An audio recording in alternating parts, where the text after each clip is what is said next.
이 거짓 촛불 집회를 문재인 씨는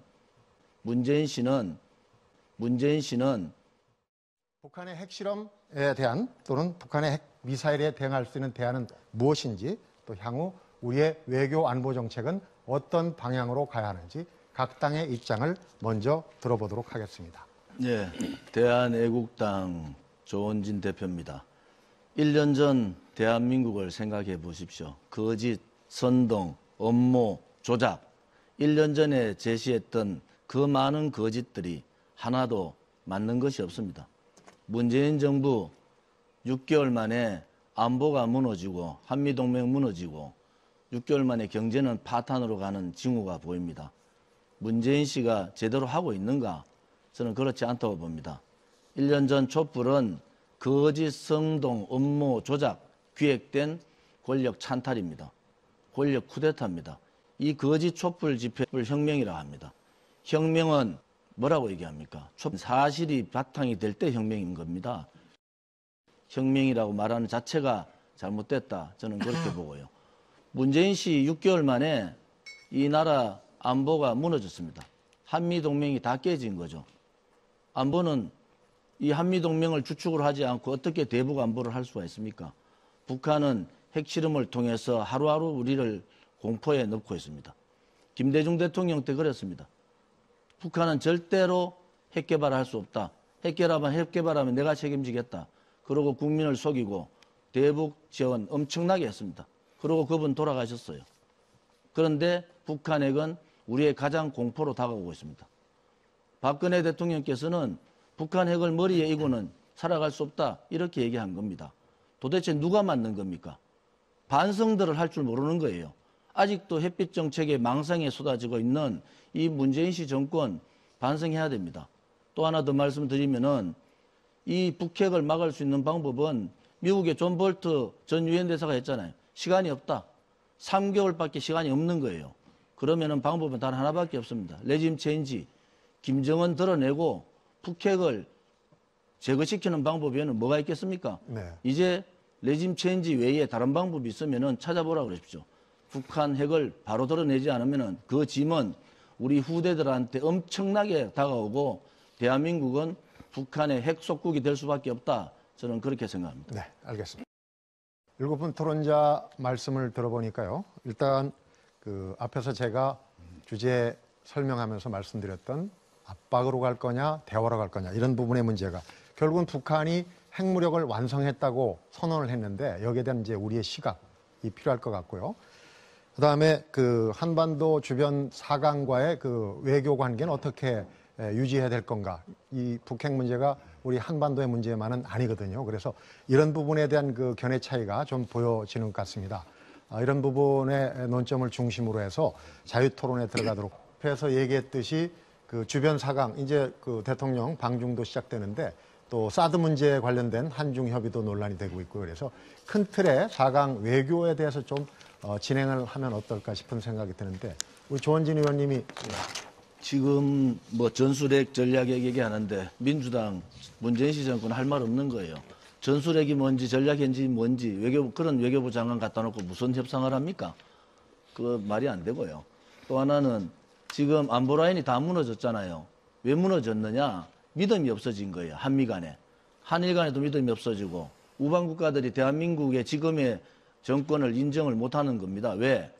비서실장이라는 사람이 주최사장 김일성 주최사장파를 따르던 주사파의 거도 아닙니까? 그다음에 정인용 안보실장 정보에 대해서 문외 아닙니다. 강경화 외교부 장관 외교의 왕따를 주장하고 있는 사람이에요. 또 문정인 안보특보 외교안보특보 대한민국의 가치하고는 전혀 반대 입장을 가는 거예요. 송영무 국방부 장관 흥진호 7일 동안 납포됐는데 모른다고 하는 사람이에요. 이 사람들을 안보 라인에 두고 안보를 얘기한다? 다른 외국이 웃는 거예요. 미국이 저 사람들한테 정보를 줘야 될지 안 줘야 될지 참 고민거리가 되는 겁니다. 그래서 대한민국의 문재인 씨 정권의 안보 라인은 다 무너진 거다.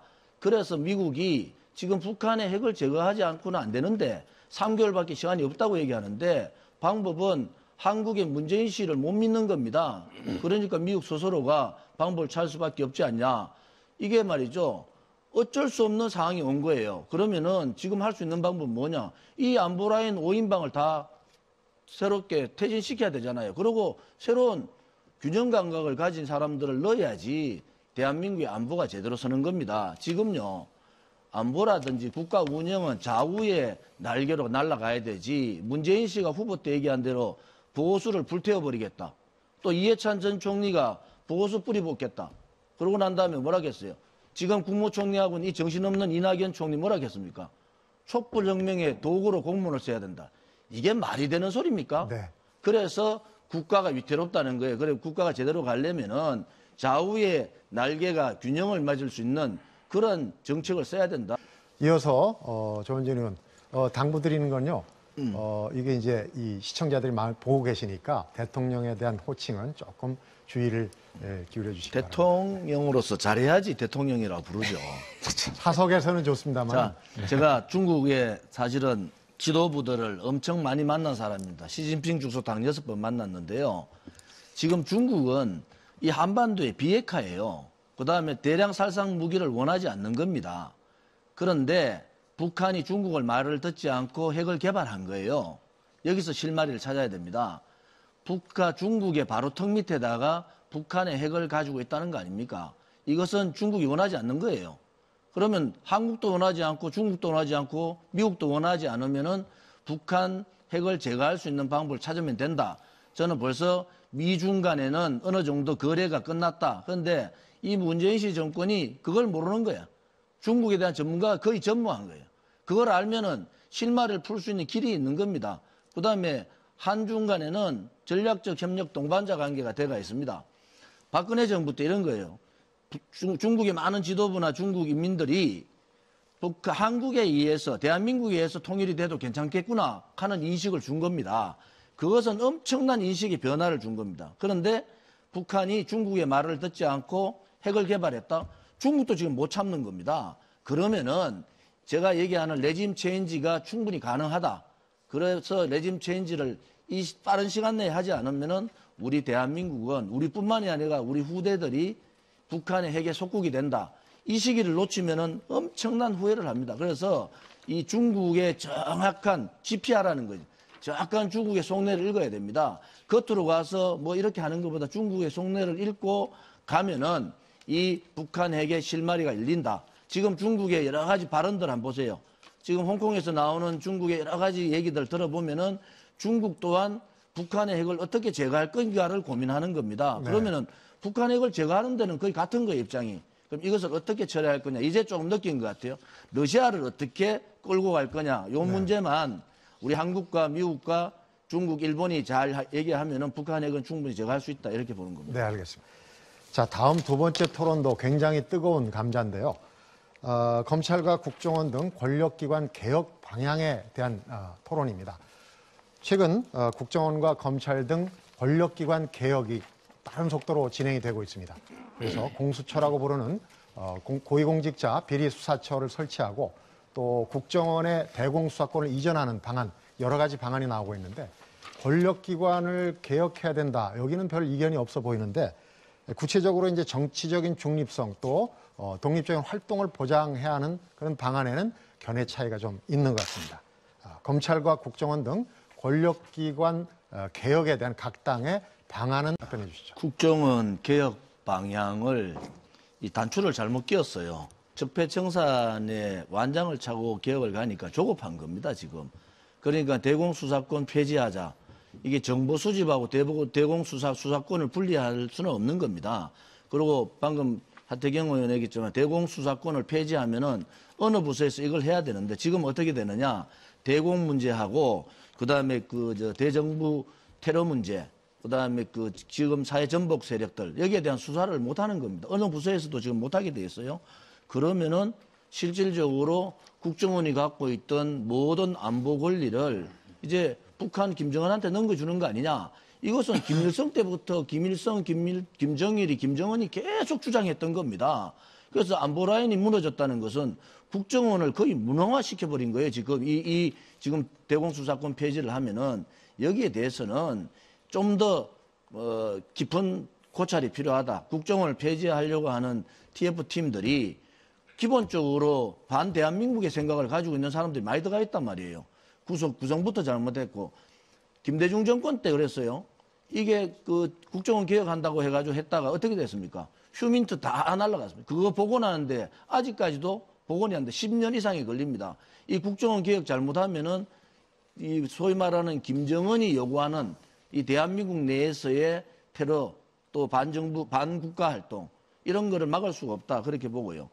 또 검찰에 대한 얘기를 안 할 수가 없는데 검찰이 지금 정치 검찰로서 가버린 것 같아요. 그래서 검찰 개혁을 하긴 해야 되는데 이게 공수처로 하기에는 이 검찰이 너무 더 정치적으로 권력을 쥐는 거 아니냐 이런 생각을 가지고요. 박근혜 대통령에 대한 이 지금 구속 연장 네. 이거 잘못된 거잖아요. 그다음에 지금 검찰하고 특검이 6개월 동안을 대통령 수사했는데 뇌물죄 안 되고 제3자 뇌물죄 안 되고 그다음에 경제공동체 안 되고 그다음에 묵시적 청탁 안 되니까 갑자기 말이죠. 청와대에서 캐비넷 문건 들고 나오고 국정원에 특활비 까고 그러면은 국정원에 국민들이 잃어보는 거예요. 특활비를 깔려면은 박근혜 정부, 이명박 정부, 노무현 정부, 김대중 정부 다 까라는 겁니다. 김문성 차장이 얘기했듯이 3천억을 도대체 뭐 때문에 3천억을 거둘라 했는지 그다음에 김만복 국정원장 시절에 100억을 지금 북한에 줬다는데 도대체 뭐 때문에 했는지 이거 다 조사해야 될 거 아니에요. 그래야지 국민들이 이해를 하는 거예요. 그냥 특활비, 박근혜 정부 특활비만 가지고 엮어 넣으려고 하는데 이거 국민들이 모르는 것 같습니까? 다 알고 있습니다. 네.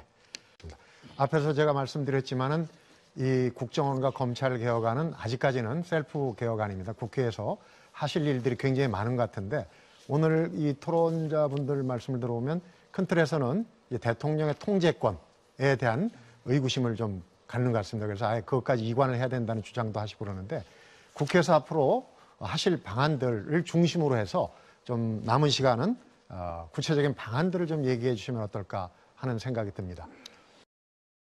다음에 조원진 의원. 지금 국정원에 방금 말씀하신 대로 정보기관하고 수사기관을 분리 도저히 불가능합니다. 제가 정보위 간사를 했잖아요. 그런 말도 안 되는 얘기예요. 정보 수집기관, 지금 어느 정부 기관끼리 그렇게 소통이 잘 된다고 정보는 수집하고 수사는 따로 합니까? 이거 안 되는 얘기고 국정원의 대공수사권에 예를 들어서 민간인 사찰 문제라든지 권력 남용이라든지 이 부분은 보완해가면 된다. 저는 그렇게 보고요.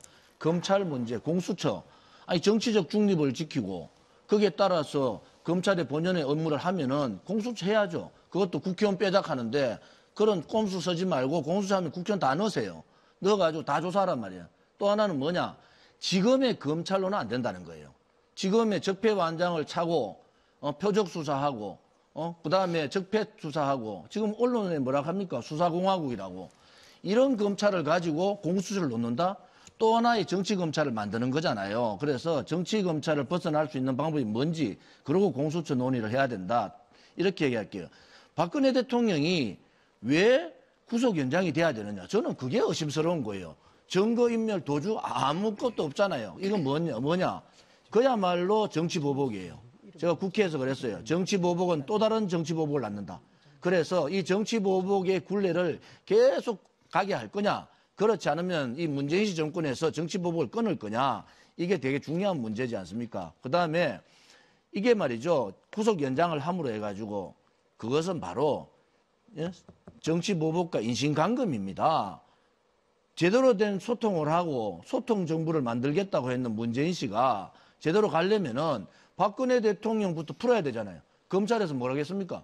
검찰을 믿지 못하는 게 그거예요. 6개월을 수사하고 특검에서 6개월 수사했는데 네. 아무것도 나온 게 증거가 아무것도 나온 게 없는 거. 1년 전에 그렇게 떠들던 그 증거들이 다 거짓으로 밝혀졌으면은 네. 이제 되돌려야 된다. 그래서 제가 말씀드리는 것은 사회자가 자꾸 끊지 마세요. 왜 아직 시간 많이 남아 있는데. 그래서 제대로 된 정치 검찰이 아니고 제대로 된 중립적 검찰.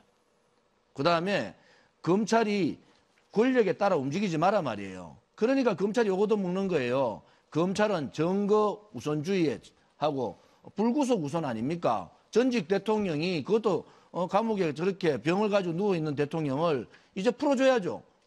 정부가 화합을 하고 제대로 된 정부로 가려면은 대통령을 일단 석방해놓고 그 다음에 무슨 화합을 하든지 좌우 날개를 만들든지 해야 될 거 아닙니까? 이런 식으로 가면요. 나라는 고사하고 지금 안보 불안 문제, 경제도 망하고 안보도 망하고 다 망하는 상황에서 도대체 어떻게 하겠다는 건가? 저는 그래서 이 정부가 제대로 가려면은 박근혜 대통령을 먼저 풀어놓는 것이 제대로 가는 첫 단추다. 그렇게 봅니다. 네.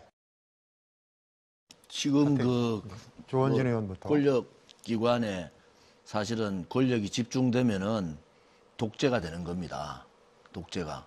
그래서 저희들이 제일 대한애국당이 제일 걱정하는 것이 문재인 씨 정권이 이 좌파 독재를 할 가능성이 높다 이래 보는 거예요. 권력 쥐고, 네. 돈 쥐고, 언론 방송까지 장악하겠다. 그래서 이거는 분명히 좌파 독재로 가면 그 또한 적폐가 된다. 네. 이것은 막아야 된다 이래 보는 거죠. 입니다. 마무리해야 될 시간인데요. 토론자분들께서 너무 잘 협조를 해주셔가지고 맺은말을 1분 20초 드리겠습니다. 정리해서 말씀해 주시고요. 더 하고 싶은 얘기 또 강조할 얘기들이 꽤 많을 텐데 1분 20초는 꼭 지켜서 해주시기 바랍니다. 시작은 조원진 의원부터 해주십시오. 저희 대한애국당은 대한민국의 정체성인 자유민주주의하고 시장경제를 지키는 가치를 가지고 있습니다. 또 지금까지 6개월 재판, 6개월 수사를 했는데 박근혜 대통령이 죄가 없는 것만 밝혀졌어요. 증거가 하나도 없는 겁니다. 1년 전에 그렇게 떠들던 것이 다 거짓입니다. 이 진실을 밝혀야 될 거 아닙니까? 그래야지 대한민국에 진실이 있고 정의가 있다. 이런 얘기를 할 수가 있다. 저는 그래 보고요. 세 번째는 이제 보수 정당은 박근혜 대통령의 거짓 탄핵으로 죽었습니다. 그래서 비겁하지 않고 행동할 수 있고 용기 있는 새로운 보수 정당이 필요하다. 대한애국당 그 점에 최선을 다하겠다 이런 말씀을 드리고요. 문재인 씨 정권 들어와서 6개월 만에 나라가 망하게 됐어요. 안보는 안보대로 한미동맹 깨지면서 무너지고 경제는 지난 예산 통과 봤더니 야합을 넘어서 이것은 있을 수 없는 정치적 밀실 거래를 한 겁니다. 또 대한민국의 미래를 가질 수 있는 예산이 아니에요. 퍼주기식 예산. 이것은 결국 미래 세대한테 엄청난 부담을 주는 예산이 된다. 그래서 안보도 무너지고 경제도 무너진다. 네. 그래서 국민들께서 이 부분에 대해서 정말 이제는 눈을 뜨시고 귀를 여셔야 합니다. 우리 국민들이 일어나셔야지 제대로 된 대한민국을 만들 수 있습니다. 네, 알겠습니다.